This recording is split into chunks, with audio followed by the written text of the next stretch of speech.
ॐ सहना भवतु सहनौ भुनक्तु सह वीर्यं करवावहै तेजस्विनावधीतमस्तु मा विद्विषावहै।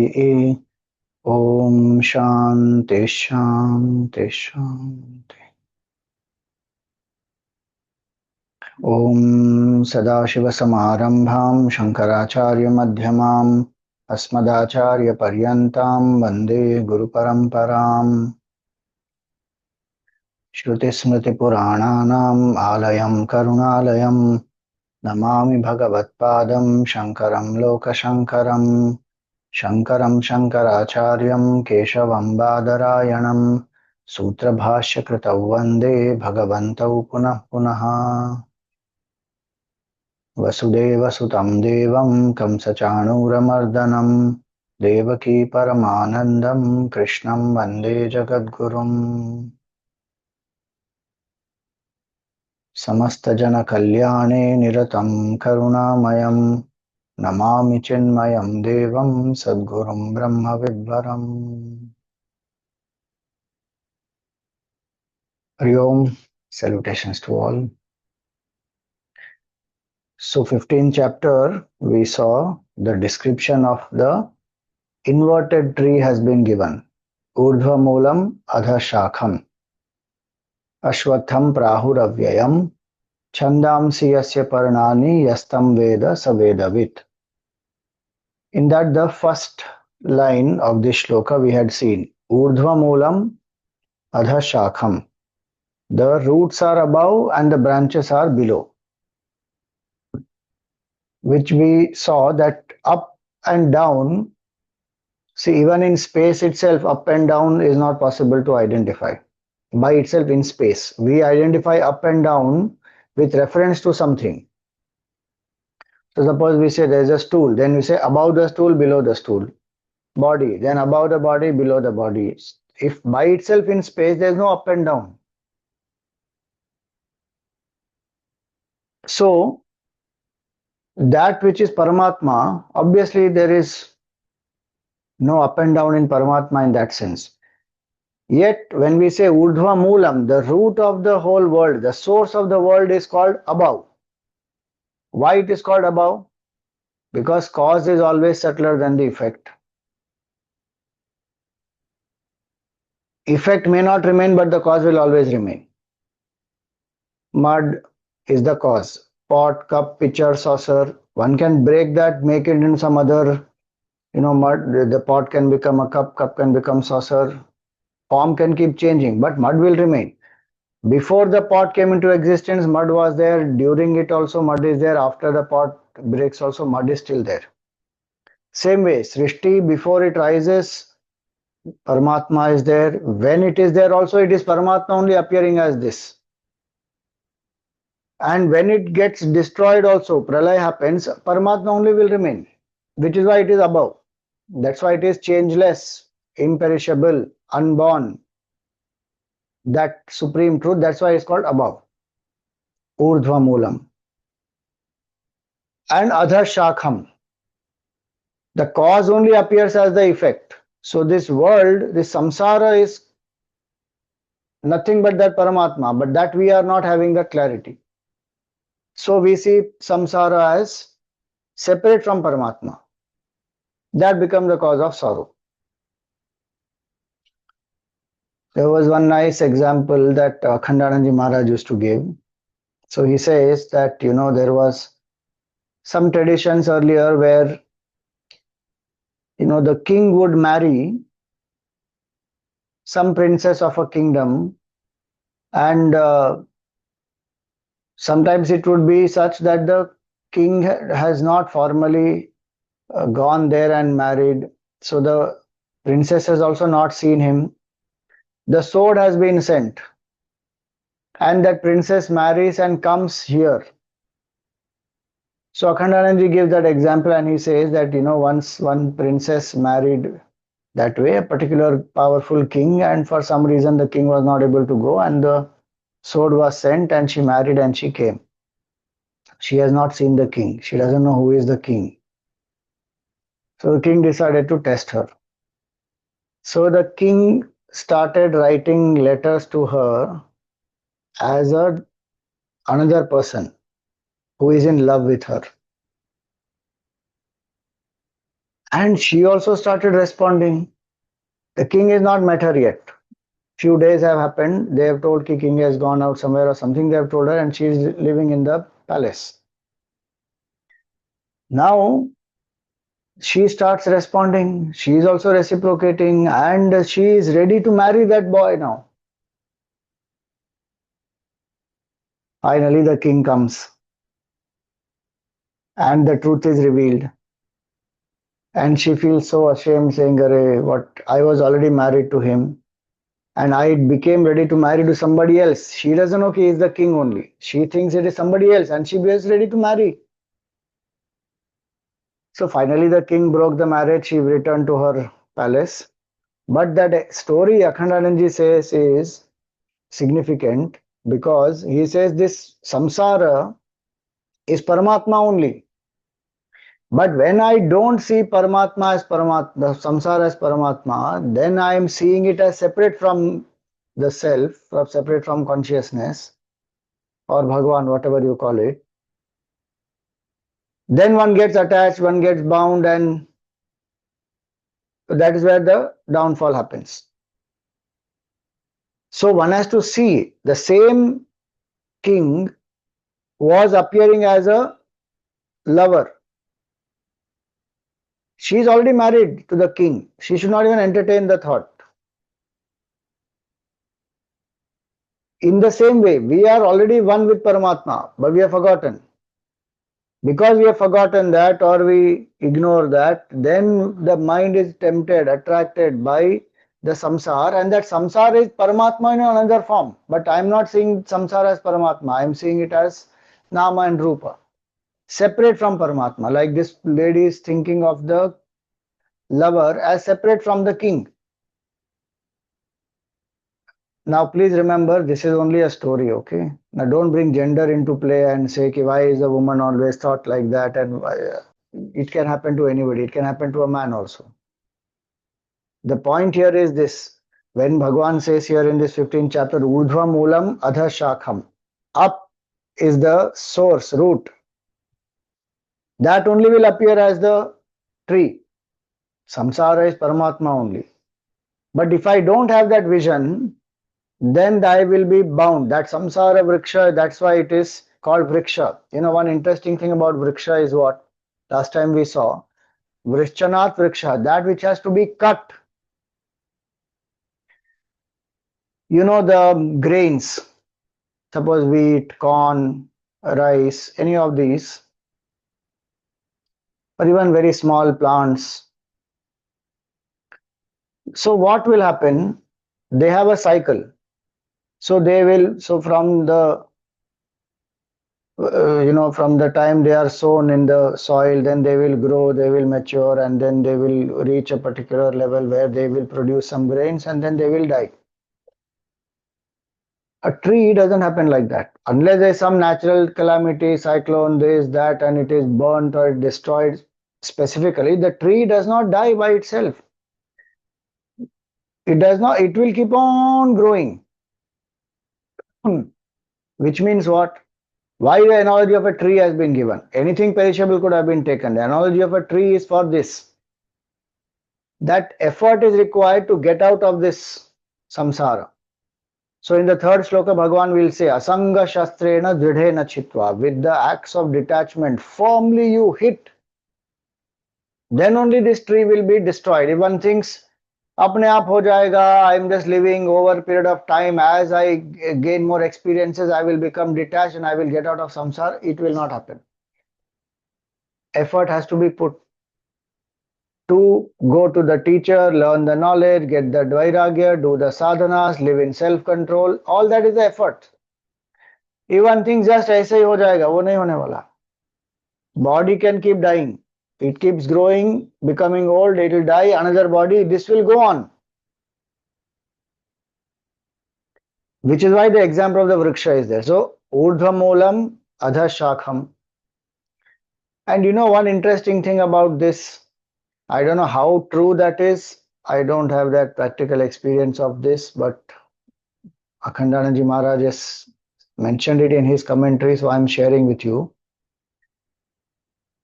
He says this Ashwatha Vriksha doesn't grow only by the direct seed. He says that, the seed has to be, so how the fruit, first the fruit of this Ashwatha Vriksha, the people tree, has to be eaten by a bird with the seed. And that bird having eaten the seed will not digest, so it will come out. When that droppings of the bird are there, in that the seed is there, that goes into some tree, some soil, then it will grow. So he says that this Srishti also is like that. The nature, we say from where the world came, it came from Prakriti, from nature, 5 elements, that is Jadavastu. The touch of consciousness is required, then the Srishti can manifest. It will not happen otherwise. Just like that seed by itself is inert, when it will go through the bird, then that symbolic meaning there is, it has the touch of consciousness. Same way, Srishti by itself, how will the 5 elements even exist without existence? Consciousness is existence, Sat first, then Chit, then Anand, we say. And they are not 3 qualities, they are the nature of consciousness. Sat is it, Chit is Anand. Only equipment is not capable, then certain expressions will not happen. Otherwise, Sachidananda is one. So, Bhagavan only is appearing as this whole samsara vriksha. That's why Urdhva Moolam Adha Shakham. And he says here, Ashwatham. What is this Ashwatha Vriksha? That which will continuously change. Na Shvatishtati iti Ashwathaha. Ashvaha iva. That which is continuously moving. That is Ashwatha. Or which is very, very strong. That is Ashwatha. Not easy to destroy. That is Ashwatha.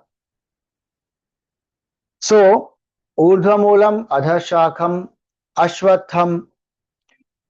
And Bhagavan says Prahur Avyayam. So as Bhagavan, it is Avyaya. Same one consciousness only appearing in many forms. If I see one consciousness, so if I see so many waves in the ocean, then I may see, oh, this wave is rising, this is falling, this is small wave, that is big wave, all that. But if I see water, then all waves are nothing but water, and that as water it is not perishable. So Avyaya has 2 meanings here. If I see the Srishti as samsar by itself also, it is Avyaya. The cycle of creation, sustenance and destruction is going on and on and on. And if I see it as Paramatma also, it is Avyaya because it is imperishable. So Urdhva Moolam Adha Shakham. So Urdhva is Paramatma. What is Adha? Everything below. Infinite consciousness is up. Up in the sense it is a main cause, absolute truth. Beyond name, form, causation. It is absolute truth. That using its power of Maya becomes Ishvara, becomes Hiranyagarbha, becomes Virat. Srishti has appeared. So using the power of Maya, it becomes the creator and then makes the whole creation happen or appears as the creation. All that is Adha. Urdhva Moolam Adha Shakham Ashwatham Prahuravyayam. This is the Ashwatha tree and it is called as imperishable. Now, what are the leaves? Chandamsi Yasya Parnani. The leaves of this tree are Chandamsi. Vedas. Vedas are called Chanda. Chandamsi Vedas. Chad, Chadanat, meaning to cover. We'll see why it is called like that. Parnani is the leaves. So what are the leaves of this tree? Root has been described and the main branch has been described. Adha shakham means the main trunk of the tree, which has maybe some more little more thicker branches. That is a samsara. And now what is described is the leaves on those. Those thicker branches will have smaller branches and then the leaves will manifest. So those smaller branches will come in the next shloka. Leaves are being explained first. So what are the leaves? Now leaves are very important for the tree. Without the leaves, who will want to go to the tree? The whole utility value, of course, various other things, the branches, etc., have their own utility value. But mainly, when we say trees, they are natural air conditioners, they are natural oxygen providers, they will provide shade naturally. Why? Because of the leaves. You know, sometimes one experiences it where when it is so hot, then one has forgotten the cap or something, and then one is walking. It's so hot now. If one finds a tree on the way which has nice shade, one goes and stands there, how happy and cool one feels. So because of the leaves, because the leaves are there, it provides shade, cool breeze comes, one is able to rest for some time. In the same way, the samsara is scorching. Dukkha only it is. Bhagwan says actually he has created it like this. Many times one wonders, why did God create this world like this? So much of sorrow and so much of suffering, and of course it is painful. But that is the point. If he has created it, it is to wake us up.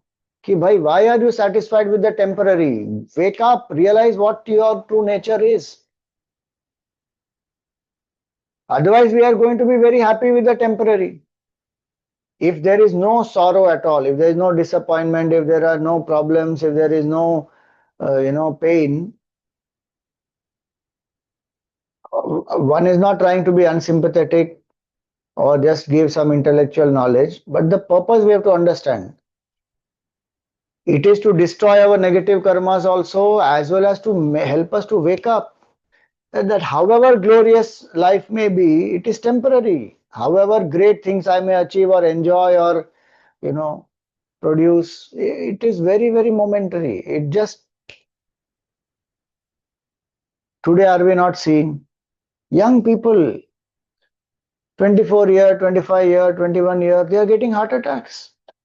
How sad is that? But that is life. How very momentary. What will happen next moment, one doesn't know. Obviously, it doesn't mean that one doesn't make any plans and then lives very, very, directionless. No, the clarity one must have. This is a temporary field here. I came here to realize the permanent. And sometimes the delusions are there, attachments are there, and Bhagwan gives one wake up call. Pain, disappointment, challenges, problems should be considered as wake up call. And Bhagwan is waking me up. So the world is full of pain, sorrow, samsara is, that's why it's called samsara, samyak sarati, and there is no sukha here. Permanent happiness is not there, temporary pleasure. And what is temporary is a source of pain only. However much I may love, ultimately it is pain. That's why Buddha said every pleasure is pain in disguise. It's not a pessimistic statement. I keep saying this so many times. Now you are learning 15th chapter. From first chapter onwards till now, I would have repeated this statement so many times. It is to remind me also, mainly for this only. Ki every pleasure is pain in disguise. How much can we be attached to pleasure? If it is there, it is there. Is not there, doesn't matter. How does it matter? Why should one even run behind it, crave for it? Because it is so momentary. So how does one know this? Veda. That's why Chandamsi Yasya Parnani. The leaves, Vedas are the leaves. How the leaves give cover, shade, coolness. One who has studied the Veda, one who understands spiritual knowledge, in the midst of the heat and scorching sorrows of samsara, one will have a certain clarity saying that this is not, I have not come here to live permanently. This is a temporary realm and this is bound to be like this. So let me do whatever best I can as my duty, no doubt, but no dependency on anyone outside. This knowledge has to be there very, very clearly that I am infinite consciousness. I am not this body, mind, and intellect. This is a temporary field. Kabir Das Ji's one very beautiful bhajan is Amar Vah Deswa Jahan Se Ayo. That from where I have come, that is the true nature of mind. Amar Vah Deswa. Panina Pavanana Dharati Akasva. Chandana Suraj Raina Divasva. There are no five elements there. There is no sun, there is no moon, there is no day, there is no night, there is no time, there is no concept of space. Eternal is my nature.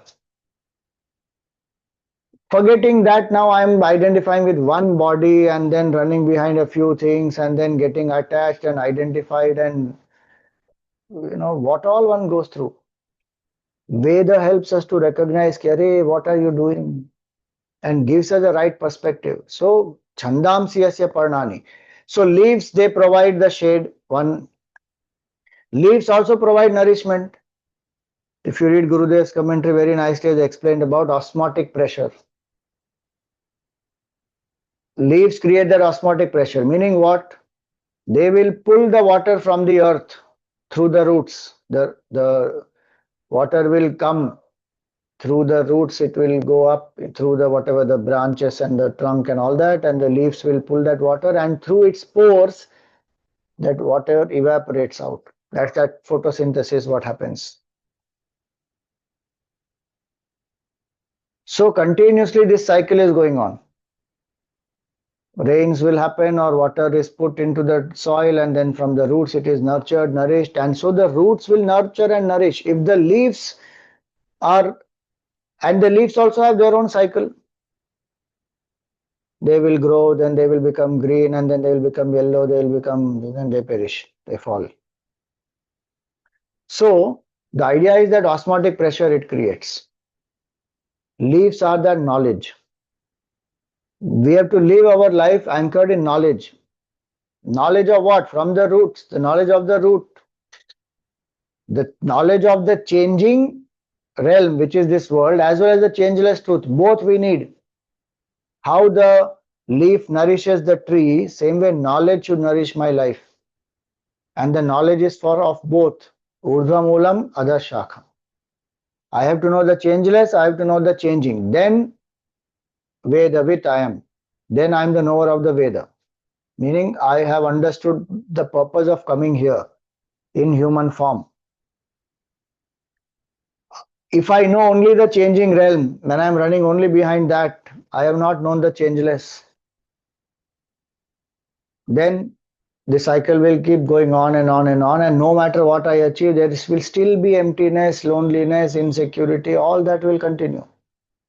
But if I have known that changeless, then I play with the changing like a sport. There is nothing to win or lose here. What man, apman, winning, losing is at one realm, relative realm. Okay, one has to do what one needs to do, but it is nothing great. How many people, how much time one will even remember anything? We think that others are obsessed about us. They are obsessed about themselves. We are obsessing about what they are thinking about us, but they are not thinking about us. They are thinking about themselves only. And their life, their dreams, their experiences. Vedas also are the leaves because they teach us how to live in this world. What is dharma and what is adharma? The Vedas give that clarity. Then only the life here becomes comfortable, or we say purposeful. When I mix up right as wrong, wrong as right, then I suffer. So what is dharma, what is adharma, what is kartavya, what is not kartavya, what are good values, what are bad values, all that I have to know. Now today if somebody is not able to study the Veda, then what should they do? Even though, even today, those who want to study the Veda, today translations are available. Nicely, they are written. A lot of publication houses are printed also, and one can read. If one wants to study the Veda directly, one can study. And there are some of the scholars also who can even teach properly. But if suppose one says, no, I don't have that much time or inclination or interest, then study the Gita. It is the essence of the Veda only. Even simpler other books also one can study. Tattva Bodh, Atma Bodh, Bhaja Govindam, Upadesha, Sadhana Panchakam, any of these. But one has to study and gain the clarity about what? About three things. Jiva, Jagat, Jagadishvara. Who am I as a Jiva? Who am I in my true nature? From where have I come? Why am I behaving in a certain way? What are the vasanas I have? What are my guna combinations? Sattva, Rajas, Tamas. I have to know who am I? From where the world came? Who is this creator? What is the nature of that creator? How do I connect to that creator? Why should I connect to that creator? And Jagat. What is this Jagat? How is it connected to Paramatma? What are the laws in this Jagat? How do I live here? How should I ensure that I don't get bound more and more to it? And finally, to see oneness of all the three, Jiva, Jagat, Jagadishvara. That is Veda. Study of Veda is for that. And Gita will give us that knowledge, Vedanta will give that knowledge. Specifically Advaita Vedanta. So, when he says here, Chandamsi Yasya Parnani, the leaves are how the leaves nurture the tree. In the same way, knowledge should nurture us, and knowledge should be about the changing as well as the changeless. Which is why Jiva, Jagat, Jagadishvara covers all the three, all the both the things. Jiva and Jagat is the changing realm. Jagadishvara is the changeless. And in true nature, all the three are one only. That is the changeless truth. So I have to know this. That knowledge should nurture my life. My actions have to be guided by that knowledge. Ki are they taking me closer to this oneness or taking me away from oneness? Am I acting more out of ego or more out of love, compassion, happiness, peace, which is my true nature as consciousness? So that's why the analogy is of the leaves. And these leaves also symbolize desires. Just like in the tree, through the photosynthesis, etc., the tree is nurtured. And also the water and other things have to be put. In the same way, these leaves represent desires which feed samsara. How the leaves also feed the tree. Leaves are not only leaving out water and they are processing the air and the oxygen, carbon dioxide, all that. They are taking carbon dioxide and feeding the tree. And reverse also happens. Daytime they take oxygen, release carbon dioxide. Nighttime they take whatever. Daytime they take carbon dioxide, release oxygen. Nighttime they take oxygen, take carbon dioxide, release oxygen. All that, whatever day and night cover cycle, it goes on. So the point is that how the tree is nurtured by the leaves. In that way, two things nurture our samsara. One is knowledge should nurture my mind so that I live in samsara empowered with clarity. And there is no need to have any regret at any point in time saying, Swamiji, we should have known this before, then my life would have been much better. Don't worry about it. In Gujarati, we have one nice saying, Jagya Charsi Sawar. From that moment you woke up, it is morning, bas, or kya?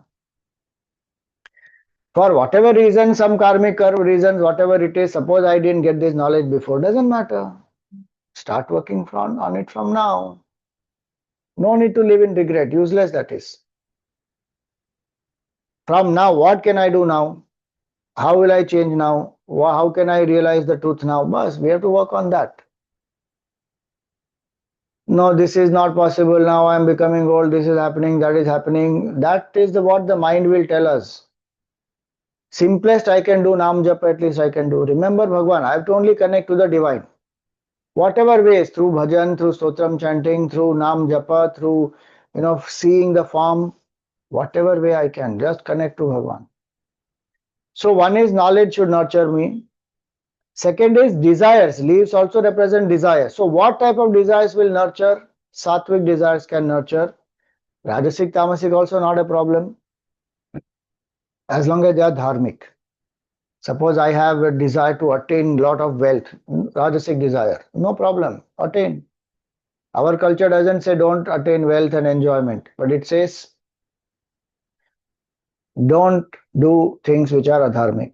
Dharma aviruddho bhuteshu kamosmi bharatarshava. That was said earlier, we saw in 7th chapter. I am that desire which is not against dharma, Bhagavan says. So if I have to use desire, if I have to live in the world, desire is required, then let the desire be sattvic, let the desire be selfless as much as it can. And even if it is rajasic, tamasic, let it not violate dharma. Then that leaf will be nourishing.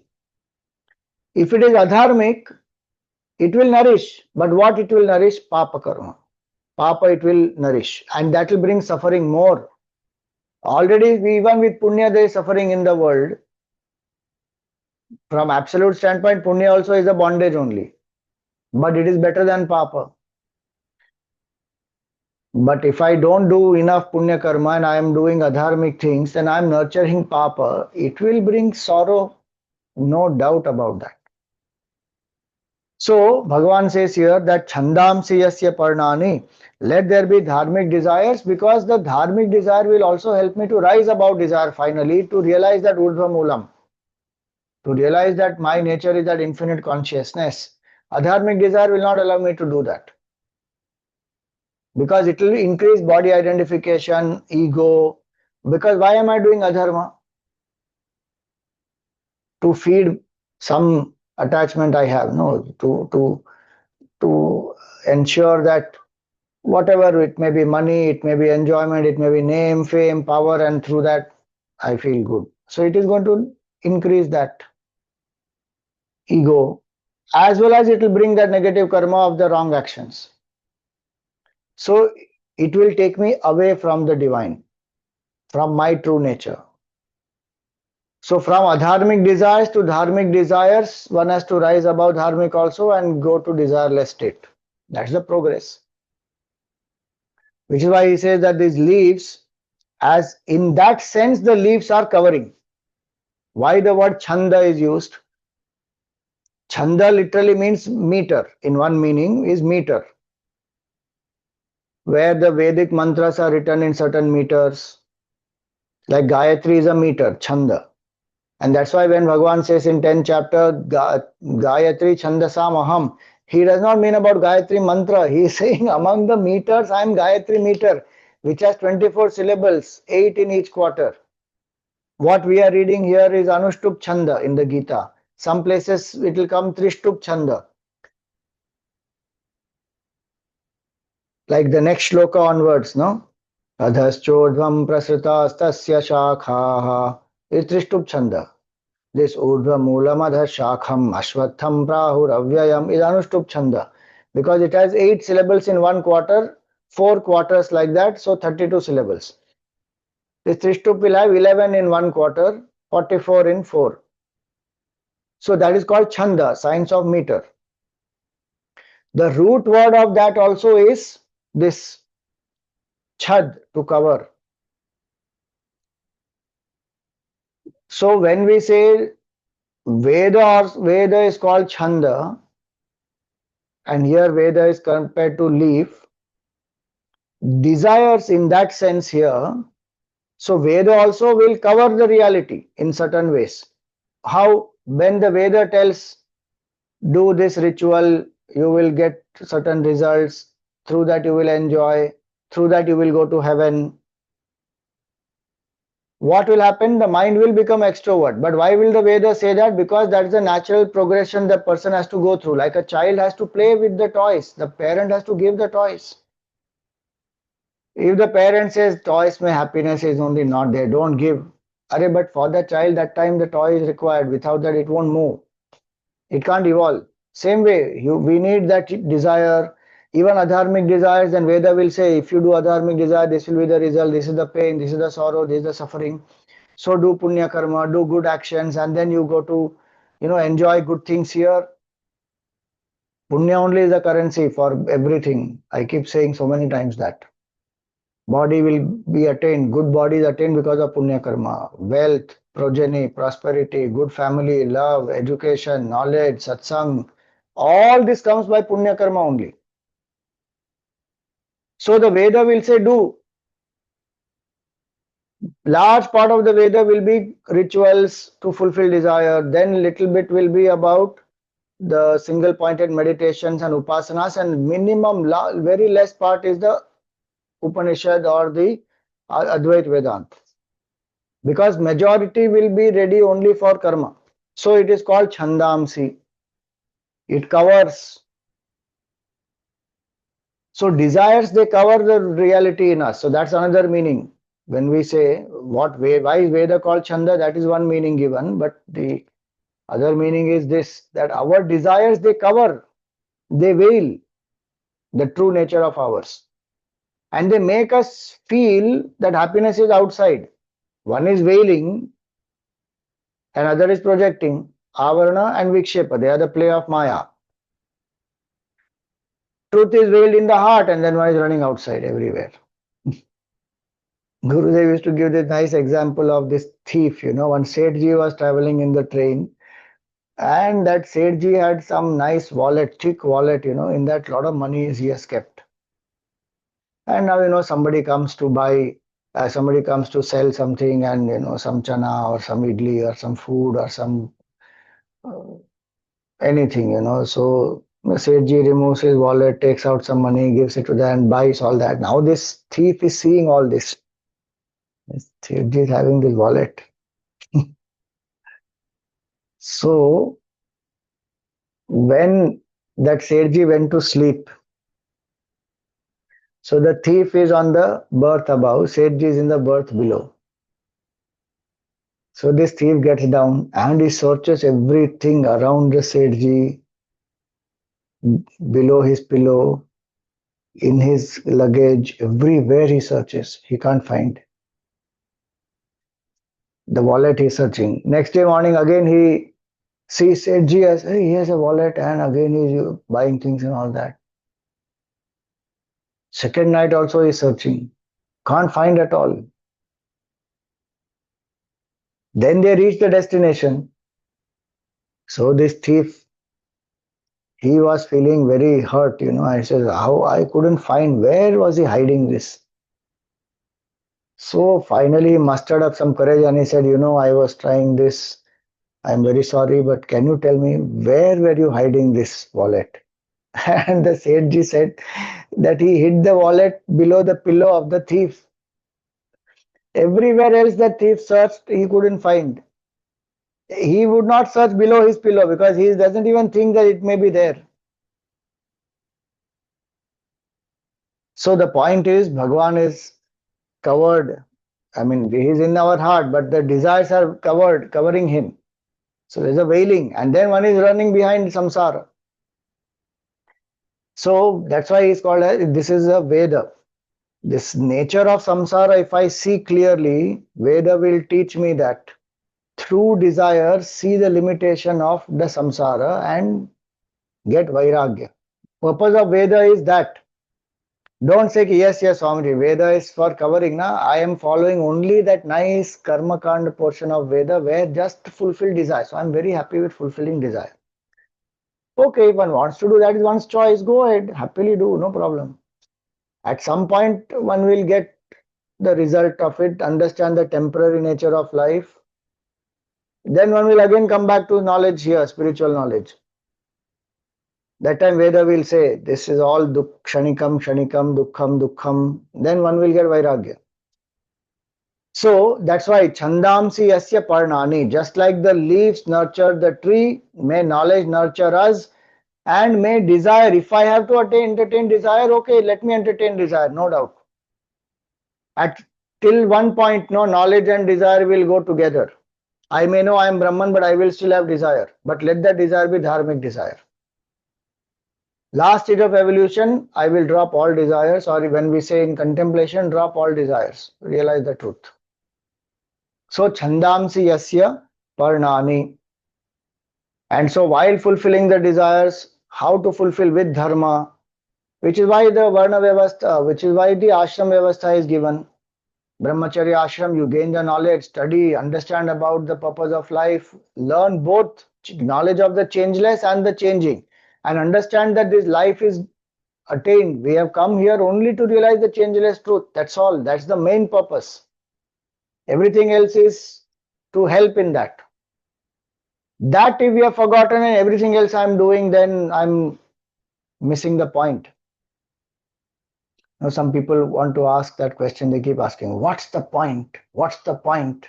This is the point. Life ka point is this. Main point is this. Know the changeless truth in your own heart. Know the absolute, brilliant, permanent happiness in one's own heart. Bas. That is the main point.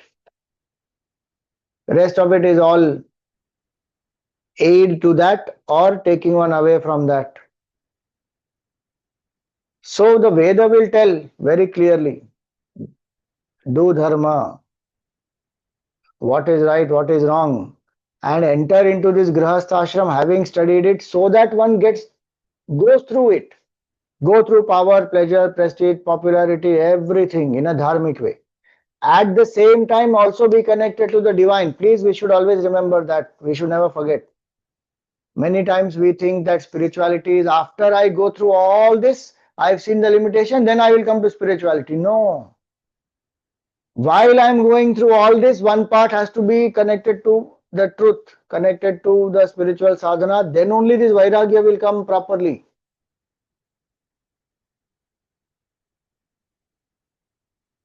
If you see the ashram vyavastha, brahmacharya, grahastha, vanaprastha, sannyasa, at no stage in life one is separated from, one is told that, okay, now you don't need to remember Bhagwan. No. In fact, it also happens the other way. When we forget, there are 16 samskars in life which will keep reminding, connect to the divine, connect to the divine, connect to the divine.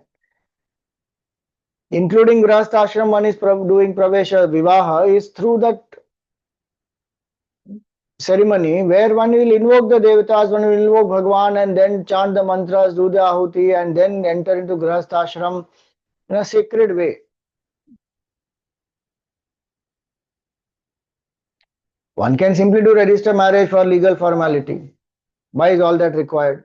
Because this is to remind what is the purpose of grahastha ashram, why am I entering into it, what should I get, vairagya and bhakti I have to cultivate. That's the main reason of grahastha ashram.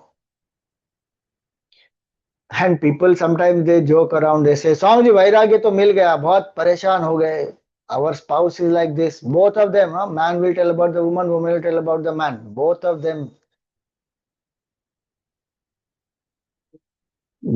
But is that really vairagya, or they just fed up with each other, or just created whatever, understood each other's plus and minus, and then that's not vairagya. That is only a certain clarity one has attained, and there may be certain attachments one has come out of, but other things one is attached to. Vairagya is true for the whole samsara, for the temporary nature of life. And bhakti is also important with that. If vairagya is there, to the extent I have vairagya, to that extent bhakti will increase. Then grahastha ashram is fulfilled. For this only grahastha ashram is told to us.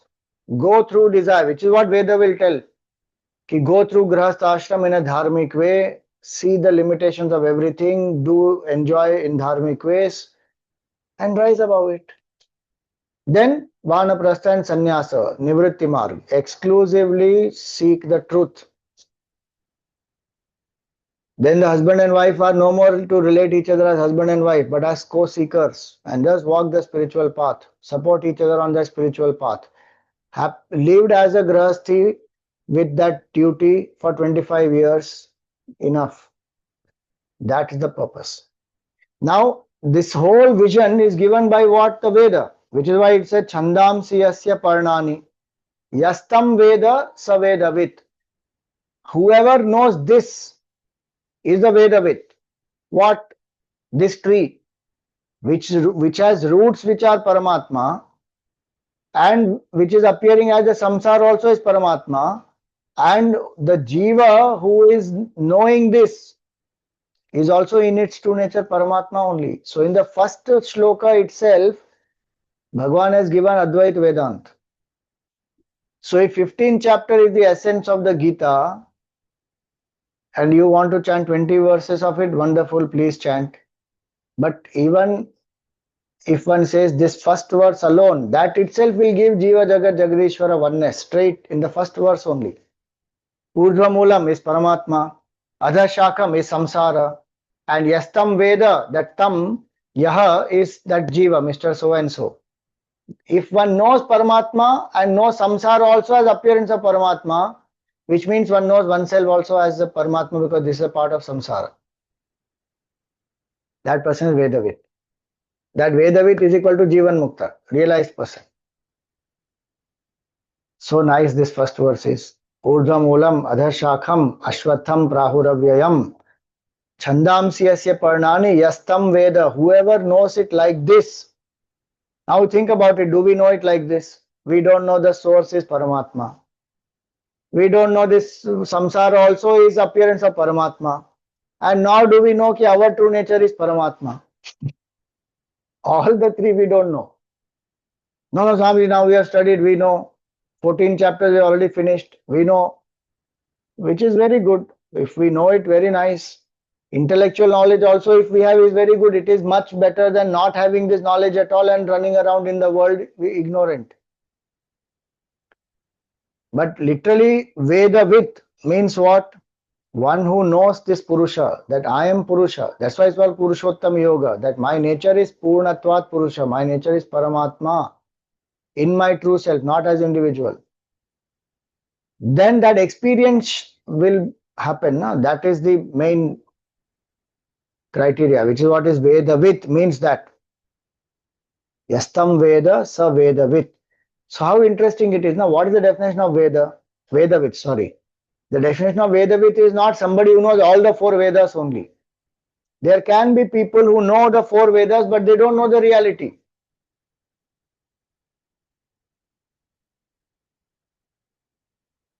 There can be people who have studied Valmiki Ramayana, but they have no vision of Valmiki Ramayana and Dharma at all.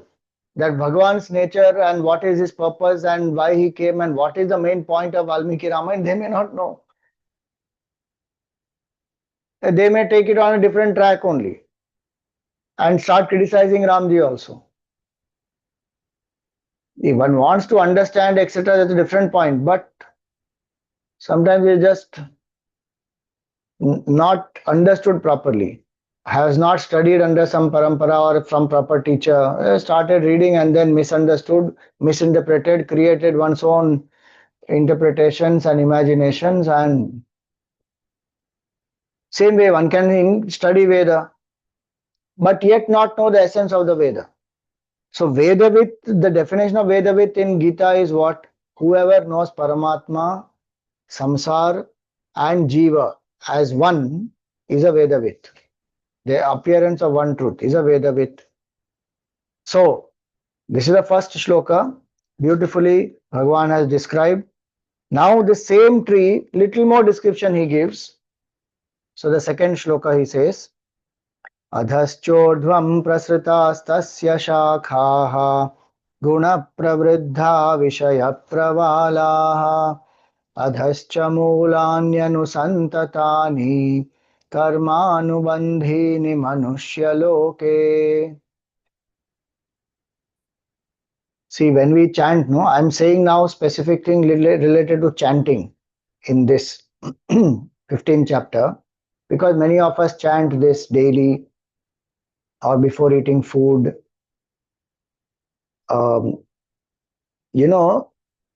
What happens is, this is to become alert.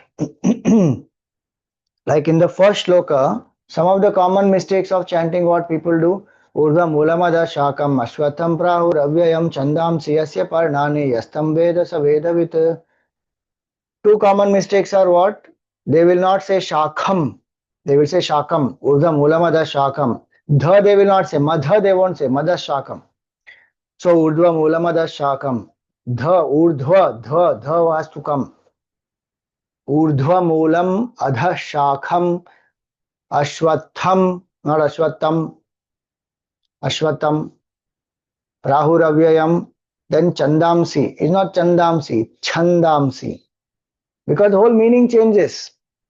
I lost getting prize from Gurudev because of this one blunder I made in that Gita chanting competition when it was started. I must have shared this earlier also. Chant Gita Land Washington. Gurudev started Gita chanting competition with that. 91 or something. I don't remember exact year. 91 or 89. I think 91. 15 chapter was there for it. And we knew 15 chapter from childhood. So every day, even I used to chant and sing and practice also. Cleared also one school level, then came to city level. So in that city level, Gurudev was coming to give the prizes. I was very excited.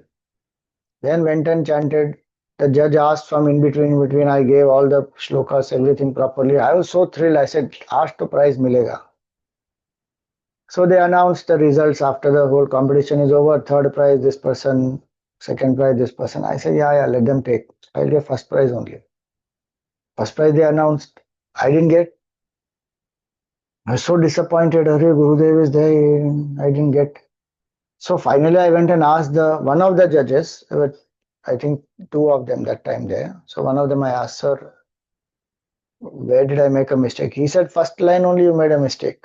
And he was a Sanskrit teacher. So he said, Urdhva Mula Madha Shakam. You said Shakam means vegetable. Shakham means the branch. I said, Arey dekho, what level of carelessness. Kha and ka. And in that, daily rut of practice, one is not paying attention. Same way, chandamsi. Chanda means something else. In Hindi you say chanda, you go for donation. Chanda means the signs of meters. Full meaning will change. Same way, in this one. But one point is important to know, just to share my joy. I didn't get prize from Gurudev in Chinmay Mission Gita chanting competition. But I got prize from Gurudev in Ramakrishna Mission Gita chanting competition in Hyderabad. There I had taken part and they had called Gurudev to give the prizes. There I got from Gurudev's hand. So I got one, at least in my life, once I got prize from Gurudev's hand. That is my satisfaction. Ho gaya. I got his blessing. Bas. अब इधर मिला कि उधर मिला फर्क नहीं पड़ता, मिल गया. That is Bhagwan's kripa and Guru's grace. But the second shloka also, we have this, what we call the mistake. What mistake? Adhaschordhvam prasritastasya shakha guna pravriddha vishaya pravala. That to Alpa Pran, Mahapran, same like earlier, dha and all that mistake, that is common here. But the last quarter, adhascha mulanyanu santatani. So indeed, mu, many people will say adhascha mulanyanu santatani. It is not mulan, it is mulan. Mu is big U. And karma anubandhini. Karma anubandhini. That's the splitting. So many people chant karma anubandhini. It is not karma anu. It is not like paramanu. It is karma anu. Like anupama, if you say na anu. We don't say anupama. It's not anupama. It is anupama. So karmanu. It is like that. Karmanu bandhini. So chanting is also to increase our alertness, and chanting also produces the appropriate vibrations. If you chant properly, the right vibrations will happen, that will benefit. And meaning also it will be appropriate. Otherwise meaning also is something else only. So now Bhagavan says what here in the tree description, he continues. He says, Adhascha urdhvam prasritaha tasya shakhaha. So roots he described is Paramatma. Then From the Mahat onwards to Tanmatras and the Srishti, all the things in the world, they are the Shakha, the main branch. Urdhvam Moolam Adhar Shakham. Then there are the leaves, which are the Vedas.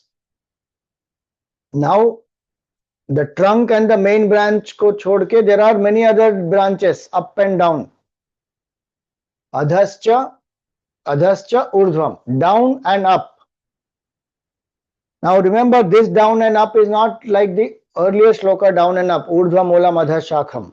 There the urdhva is Paramatma, the root, adha is the main branch. This is the other branching out branches from the main branch, which will go up and down. So what do they represent? Adhascha urdhvam, they represent the lokas and the yonis. So adhaha means the lower yonis and the lower worlds. Atal, Vital, Sutal, Rasatal, Talatal, Mahatal, Patal. Order may have been little bit up and down, but these are 7 down. And Bhuhu, Bhuva, Suvaha, Maha, Janaha, Tapaha, Satyam, 7 above. 14 worlds. These are the branches, like how in the tree the branches will go up and down, like that. These are 14 worlds up and down. Adhascha urdhvam. Adhascha urdhvam. Adha is down, urdhva is up. Adhascha urdhvam prasritaha. They are spread. Tasya shakaha. The samsara tree has been spread. So many branches it has. And how is this tree being nourished? Guna pravriddha. 3 gunas are nurturing this tree. How the tree is generally otherwise nurtured by what? Water, manure, sunlight. Like that, in that way, 3 gunas, sattva, rajas, tamas, they are nurturing this tree. Which means what? As long as I remain inside the 3 gunas, I will be bound in samsara. The reason, the word guna itself means bondage, rope. It literally means rope, which signifies bondage. We saw in the 14th chapter, so I will not go into the detail, how 3 gunas will bind. Sattva will bind to knowledge, rajas will bind to greed, tamas will bind to ignorance. Sukha sangena, jnana sangena badhnati, that is sattva. Then lobha pravritti arambha, rajasyetani jayante, all that. And then this tamoguna, nidra, alasya, pramada, avidya, all this. So it will bind. Here they represent the 3 things which keep us bound to samsara, which will nourish the samsara vriksha.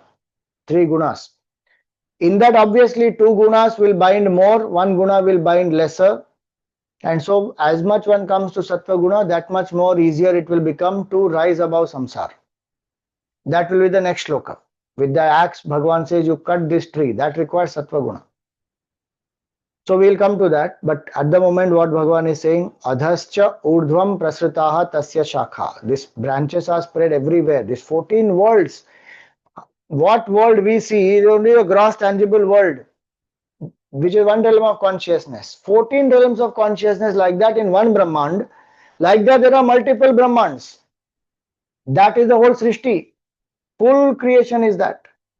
Here only one Brahmand has been explained. If we see the big picture, then Ananta Koti Brahmanda Nayaka is Bhagavan. So, adhascha urdhvam, up and down are these branches which have spread. The samsara is strengthened by these branches. And so many, like how in the branches there are so many jivas, I mean the birds who come and sit. Like that there are so many jivas living in this samsara, in different realms, in different worlds, different bodies, different yonis.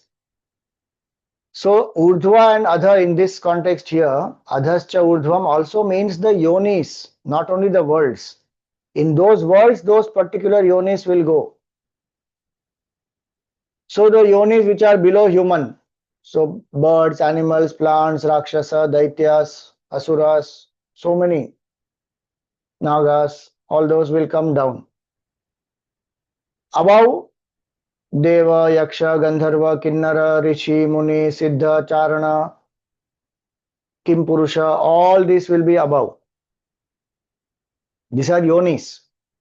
So they mean both yonis also, loka also, so that jiva will go into all this. So many lokas, so many yonis, and one goes round and round in this samsara. Like how the bird, no, it will keep jumping from one branch to the other, keep eating fruits.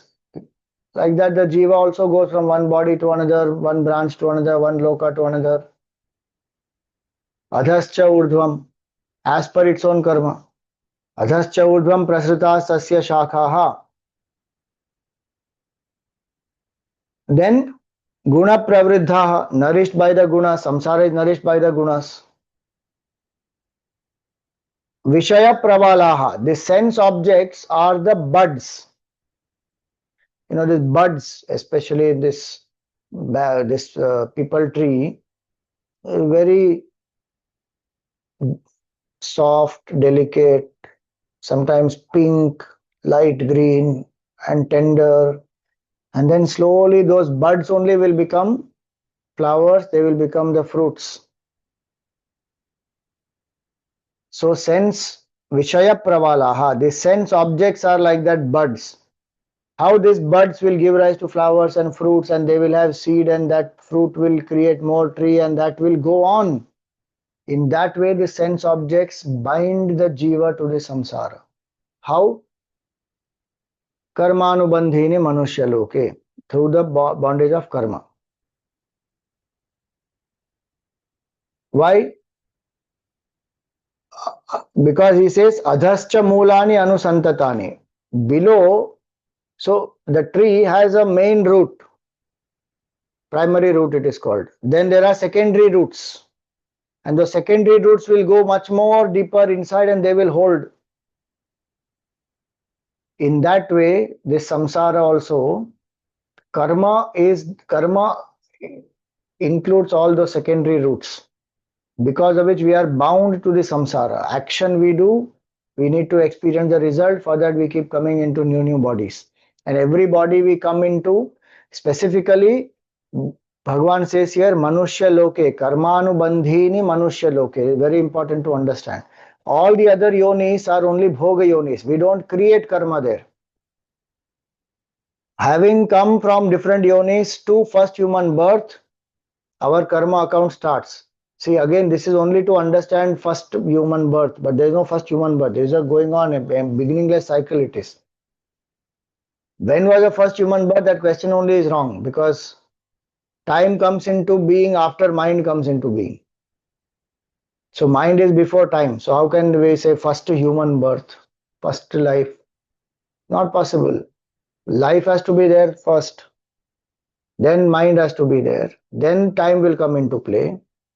So just as a matter of understanding, we say, okay, when we became first human, then we came from lower realms only, so we don't know dharma, adharma, we still act in a, but sense of doership is there, karta bhav is there, self-awareness, ego, some form of individuality one is experiencing, then karma account starts. In all the other yonis is only bhoga yoni. And the main purpose of saying this also is not to trace back which was my first karma. It is to say that now in this human life I can exit. Other lives I can't exit. They are only bhoga yonis and karma can be destroyed. Bas. Only in manushya loke I can do both. I can do either of these or both. What? Do karmas in such a way that I purify the mind and exit. Or keep doing karma in a selfish way without knowledge, with all ignorance, and keep getting bound more and more. Either of these I can do, or people do both also. At some point, till some point one is doing, then one realizes, Arey, what am I doing? Then one changes to karma yoga, then one comes to jnana and realizes and exit. So, how does karma is utilized? So, what is the connection of Vishaya Pravala and this Bandhan? How the sense objects, see, by themselves the sense objects don't tempt us. Our vasana makes us attracted towards them. if I don't have proper clarity and control, then I will be tempted by them. And so just like those sense objects, the buds, they become flowers, then they become fruits, and each fruit will have seeds, and they will give rise to more seeds and more flowers, more fruits. This goes on. Same way, certain attractions when we have towards sense objects, then we engage in them, then we enjoy, then we get attached, and then we want them more and more, and then new bodies we have to take because of that. So that is how they bind. Karmas will bind, sense objects also will bind. And which is why Shankaracharya ji actually in Vivek Chudamani he says that doshena tivro vishayaha Krishna sarpa vishadapi. The sense objects are more dangerous than even poison of a cobra. Why? Visham nihanti bhoktaram drashtaram chakshusapyayam. The poison will only affect somebody who consumes the poison. If I see poison, I won't get affected. I can just see in a bottle poison is there. Nothing will happen to me. But if I even see the sense object, the desire will rise in the mind. Now I want. Now the whole brooding, attachment, desire, anger, full downfall happens. Which is why one has to be very alert. Three gunas can bind me to samsara.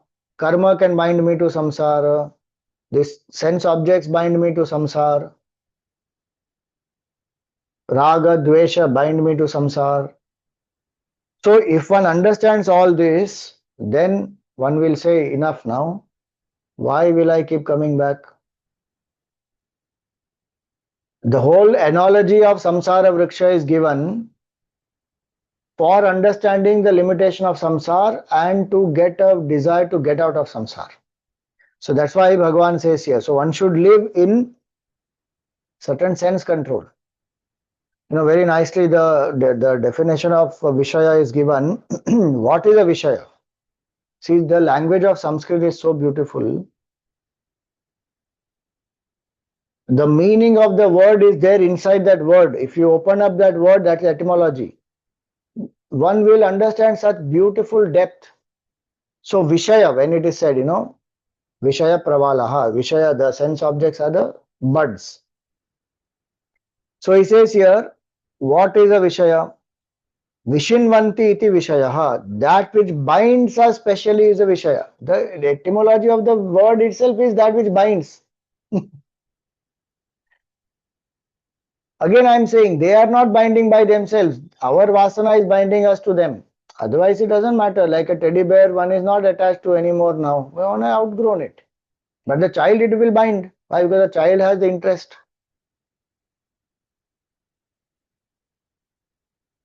So, one meaning is this, Vishinvanti iti Vishayaha. Then, second meaning is Visheshena Sivyati iti Vishayaha. That which specially teaches us to samsara and which we sivyati, manasa sivyati is manusya, one who imagines with the mind and gets bound. What does he imagine? These Vishayas. This brooding over the Vishaya. I plus this is equal to what happiness, and this I will enjoy, that I will enjoy, I will go there, I will do this, I will become that. And one builds. Then one is bound. What bound me to the Vishaya? My brooding. Vishaya by itself is just, it is there, nothing will happen. But my attachment to it is there and my vasana is there for it, or I am not alert, I don't have a certain level of sense control, then I allow it to affect me. Now these are the two verses which are talking about the samsara vriksha. And the purpose of the samsara vriksha is what? To understand that what is this finite nature of this life here, and what a brilliant opportunity Bhagavan has given to me to come in this human form. Manushya loke. I have come to Bhuloka. Bhuloka is called Karma Bhumi. Manushya Yoni is called Karma Yoni. And one can get exit from here. So now obviously it is not that there is a physical tree out there anywhere like that. That also we saw last time ki as a reflection, if you see in the water, yes, there is a ulta tree there, you can see. And we also saw that each of us also is that Urdhva Moolam Adha Shakham. Each of us are ulta trees moving around in this world. How? Because the brain, all the nerves flow down from that brain only. That is the Moolam. And this is the Shakha. And even spiritually, if you see from the Yoga Shastra standpoint, also this Brahmarandra is here from where this Shiva and Shakti will unite. The Sahasrara. And that Kundalini is down dormant in the Muladhara. Then it has to rise from there and come up here. So Mula is here, Urdhva, up. Each of us is an inverted tree moving around in this world. Think about it. Each one can remind when we see the other, and when we see ourselves in the mirror also we can remind, I am that inverted tree. If I identify myself as a jiva, I am a samsari, then I am only the inverted tree. There is no separate samsara. And I have this beautiful chance to exit out of this. And so here in the third shloka, Bhagavan says, Na rupamasyeha tathopalabhyate nanto na chadir na cha sampratishtha ashvattamenam suvirudhamulam asanga shastrena dridhena chitva. So again, same Alpapran, Mahapran, Sa, Sha, Sha, all those differences in chanting, one has to be careful here. Coming back to this main meaning of this, Narupamasya iha tatha upalabhyate. Obviously, there is no physical form of it like this tree. But what it means also is that one doesn't see very clearly this nature of samsara. Narupamasya iha tatha upalabhyate. How Bhagavan has explained, if one reflects deeply, one will see each aspect is that apart from Paramatma, everything else which is described there is a binding aspect. If I have no clarity, I will be bound with that. So Bhagavan says that one who does not understand this samsara, doesn't understand its purpose, why am I here, why should we take birth, what is that state after, what is the state of freedom, why should I aspire for that? Many people ask that question also. What will happen after realization? Sthita Prajna Lakshan, Gunatita Lakshan, Bhakta Lakshan, all that tells us what happens after realization. So that we understand ki, yeah, that is what I really want and that is the state that these great masters are experiencing. So I want to realize that truth.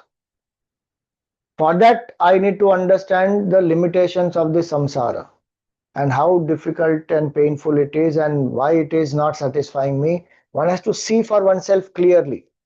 It can't be explained. That's why he says, Narupamasya iha tatha upalabhyate. Nobody can tell me and make me realize until I reflect and realize it in my mind that this samsara is dukkha only. Including all the temporary pleasures and excitement and emotional satisfaction and intellectual achievements and everything. No matter how much one has achieved all that. It is momentary, it is temporary, and it will create dukkha and more craving, more attachment, more regret. It will do that. One has to see that very clearly. This is samsara. Narupamasya iha tatha upalabhyate. Na antaha na cha adihi. There is no beginning of it, there is no end of it. That is samsara. Continuously it goes on. And na cha sampratishtha. It is not, there is no solid ground on which it is established. It is all shaky. Nama Rupa is like that. Obviously, the substratum is Paramatma. That is what we have to realize. But today I am not seeing that. I am seeing samsara. That samsara is nothing thos. It is like onion. Na? Go on peeling. What will happen? Only tears will come. What will you find inside? Nothing. Empty. Samsara is like that. Nacha sampratishtha is all hollow. And the more one sees in the world, in some ways, in the world today, it is more easier to see the hollowness of the world today. How much level of hypocrisy, what level of, just presentation and showmanship, अंदर कुछ नहीं. Unnecessary exaggeration, hype, everything, bubble, unleash on bubble, and it will burst at some point. No. So, narupamasya iha tatha upalabhyate nanto na chadir na cha sampratishtha. So, where is its beginning, where is its end, and what is its substratum? This beginning and end itself is a wrong question, because samsara, the part of samsara is time. So one can't ask that question, when was the first creation? Because time itself is a part of creation, inside creation it is. So he says here ki this Ashwatthamenam Suvirudha Moolam, it is still very strong, though it is hollow, but it appears very strong. The samsara, from where? Because it is going on. And my karma, earlier what he said, na, karma anubandhini. Karma is binding me, bandhini. Which is why one keeps going round and round in this cycle of samsara. He says, Ashwatthamenam Suvirudha Moolam. Though it is not physically perceptible like that, it is strongly there in the mind. Think about it, one attachment also to drop, how much effort one is putting, still sometimes one doesn't get out of it. So many attachments like that one has. Towards objects, towards people, towards situations, plus the three gunas which are there, my own past karma which is there, and the knowledge which I am having, desires which I have, adharma, dharma, lack of clarity sometimes, acting out of ignorance, vasanas, all this will bind. And so the Ashwatha Vriksha is very strong. Ashwatthamenam Suvirudha Moolam. Here the Moola is not Bhagwan, please remember. Here the Moola is my own ignorance, vasanas, attachments, which bind me strongly to the samsara. How to get out of this? Bhagwan says, Asanga Shastrena Dridhena Chitva. With the acts of detachment, you hit firmly at the root. Then only it will be removed. So what is that firm way by which I should hit at the root? That we will take up in our next satsang. What is the detachment? How to get out of the samsara? What has to be done to end it? We will see in the next satsang.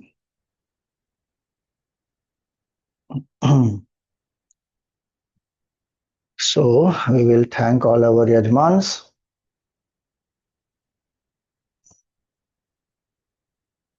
The Mukhya Yajmans for the whole series here. Ajay Kasotia ji, Tarana Khubchandani ji, Kalpana Morparia ji, Parag Wagh, Ajay Merchant ji, Bharat Khanna ji, Deepika Bakshi ji, and Vandana Jagwani ji. Aarti Yajmans for all the sessions. Vinu Munshi ji, Dipti Gandhi ji, Jyotsna Nevatia ji, Rashmi Anand ji, Rajan Saxena ji, Vipul Dalal ji, Hemant Kumar ji, Nalini Kaya ji, and Sudhir Merchant ji.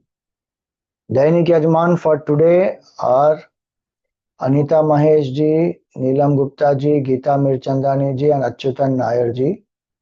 And the Geeta Aarti Yajmans for today are Preeti Trivedi ji, Manjari Parikh ji, and Mala Lentin ji.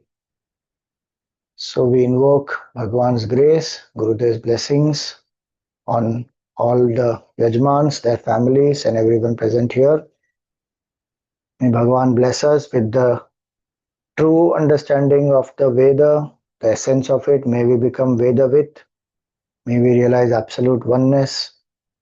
May we have detachment and devotion, Vairagya and Bhakti may we have, and fulfill our purpose of life. Om Tat Sat. Jai Shri Krishna.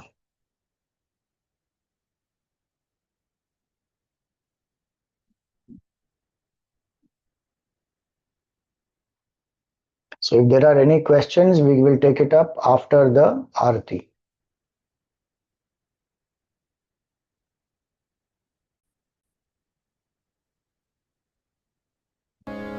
Om Jai Bhagavad Gita, Maya Jai Bhagavad Gita, Hariya Kamala Viharini, Sundara Sukunite.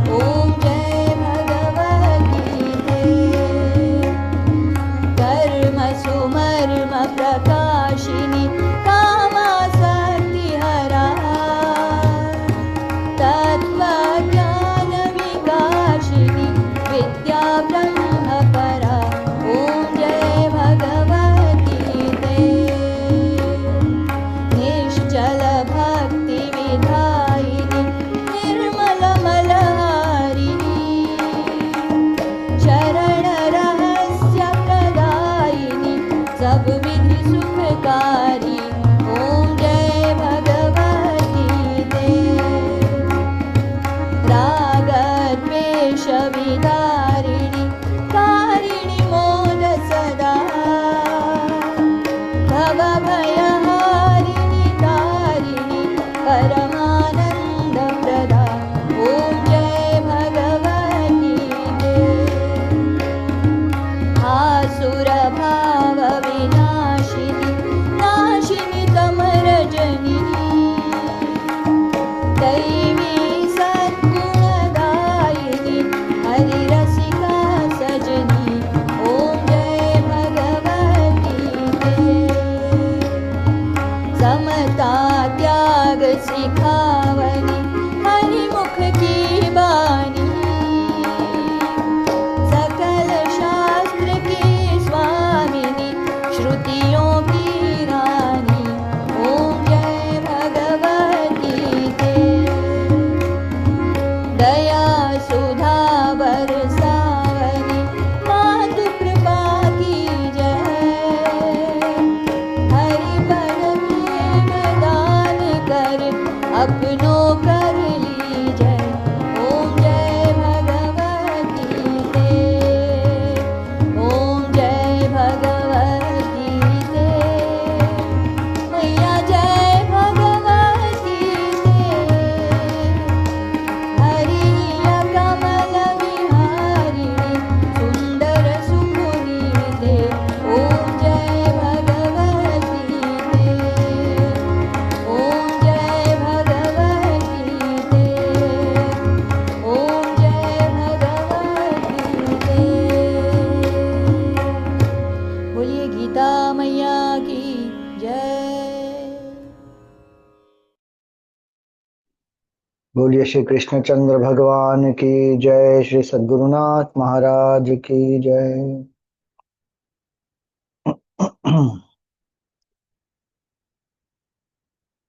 Yes, Karan.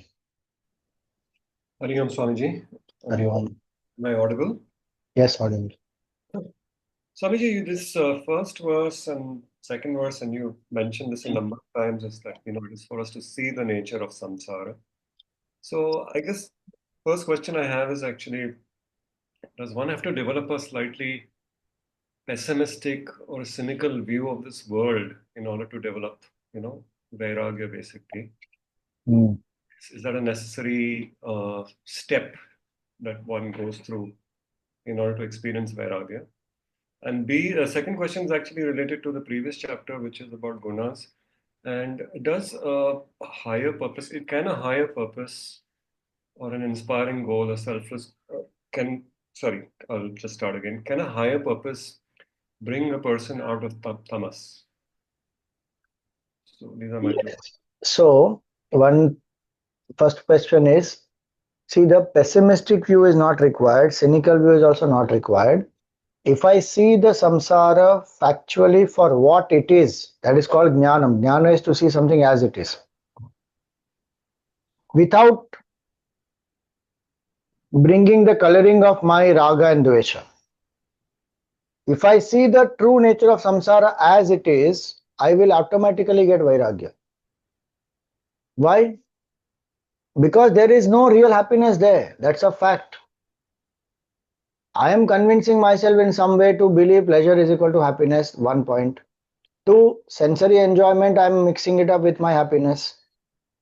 3, I don't know what is absolute happiness, so I am thinking this is the main thing. Okay, अब ये मिल रहा है तो इससे ज़्यादा क्या है, नहीं है कुछ भी.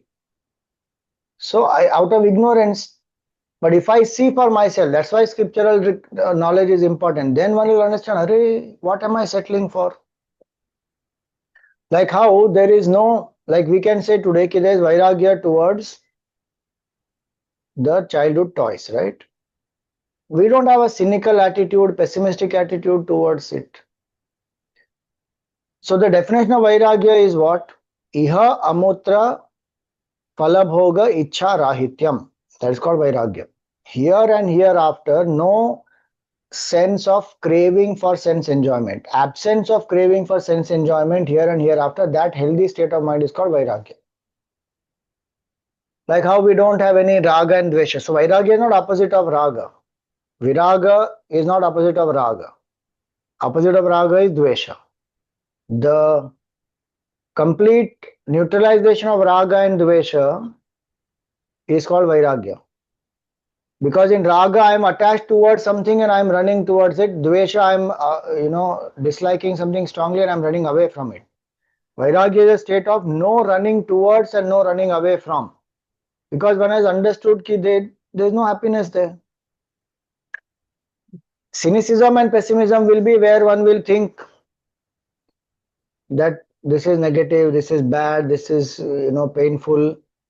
To come to that state of vairagya, sometimes that is required for giving us a shock, and as well as for making us understand the reality that what am I so attached to, which is why books like Bhaja Govindam, Vairagya Shatakam, etc., when one reads, that pratipaksha bhavana there is to destroy the false exaggeration that I have already done. I've built up wealth so much in my head that I'm doing compromise with dharma, I'm fighting with my own people, I'm even landing up sometimes killing, murdering. All that will happen just because I have created such a hype about wealth in my head. It has functional utility, beyond that nothing more. But Bhaja Govindam will then say artham anartham bhavaya nityam, constantly think wealth is calamitous. Why? Because I built up. So that has to be punctured. So dosha buddhi, dukkha buddhi, Gita also says that janma, mrityu, jara, vyadhi, dukkha, doshanu, darshanam, we saw in 13th chapter. Bhagwan will say, do dosha buddhi, dukkha buddhi, then vairagya will come. So that is a means. It is not to become negative, pessimistic, not to engage in anything. It is not a sad state of affairs. It is having gone through it, one has reason about it, saying कि नहीं है, कुछ भी नहीं है उधर. Which is what happens, which is why the best example is childhood toys. We have seen through it, played through it, reason about it. So there is no attraction towards it, there is no aversion towards it. And obviously one will never do any compromise for that. That healthy state is called vairagya. So I don't have to become cynical. I have to see for myself what it is, how temporary, how limiting, and how much craving it leaves behind, or how much it pulls me out, extrovertedness. All that, if I understand, naturally one will learn to have vairagya from things. Second question is about the goal. So an inspiring goal, a higher purpose definitely will pull a person out of tamas, no doubt in that. Sometimes it is not enough, so sometimes that higher selfless goal is not inspiring enough for the person who is in tamas. Depends obviously on how much tamas they have, but if they have a lot of tamas, then we don't even have to go to higher purpose and higher goals in life from sattvic standpoint. Rajasic goal is required to make that person have personal ambition, to make that person boost the ego, saying you become great, you achieve something, show to the world what is your mettle, why are you wasting your time and effort here, kuch ban ke dikhao. There you have to give rajoguna first.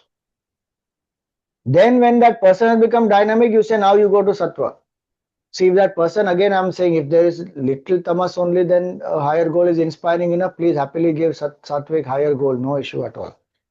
But if somebody is lot of steepness in tamas, then selfless goal alone may not be enough. If it is, then great. If it is not, then give personal ambition. That's nothing wrong in that. Because tamas se first one has to come to sattva, rajas. From rajas one will go to sattva. So that's the progress. Thank you, Swami.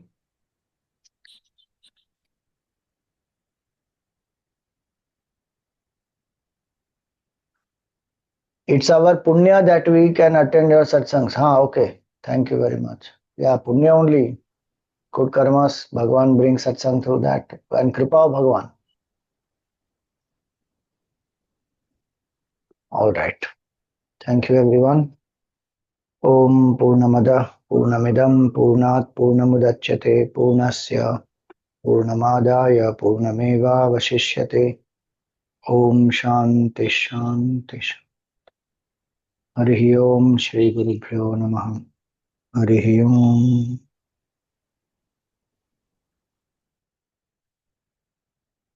Hari Om.